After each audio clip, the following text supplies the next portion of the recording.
c'est sûr, genre que ça a un effet, genre Kinji, tu vois, ces tracks qui sont repris par plein de jeunes personnes, par plein de vieilles personnes, genre par tout le monde, genre legit. C'est sûr que c'est repris, puis que quand tu le regardes de même, ça donne vraiment l'impression qu'il y a une montée, genre chez les jeunes. Puis je pense qu'il y en a une, genre en général, aussi de se dire que il disait ça dans Urbania, puis c'est drôle parce que je disais la même chose. Les jeunes, ils se disent de plus en plus qu'est-ce que t'as à perdre.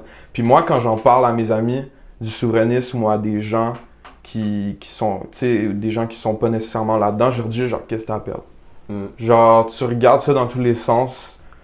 Normalement, genre d'ici quelques années, la plupart des gens vont être fourrés, genre, tu sais, il y a de la guerre, il y a les ultra-riches, il y a ces affaires-là. Genre, qu'est-ce que t'as à perdre? C'est genre un coup de poker à faire.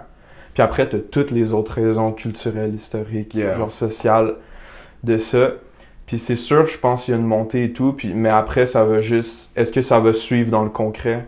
C'est plus dur à dire. Tu sais, on va voir en temps et lieu, mais je pense que c'est vraiment quelque chose de bon, ne serait-ce que de faire s'intéresser les gens à ça. Tu sais, c'est pas en voulant dire les artistes, on va changer la vision des gens, mais juste de se dire « Yo, j'ai écouté cette track de Kinji, j'ai écouté cette track de tel gars, la track de Julius, puis ça me fait dire, genre, ça me fait juste m'intéresser, puis je vais m'informer. »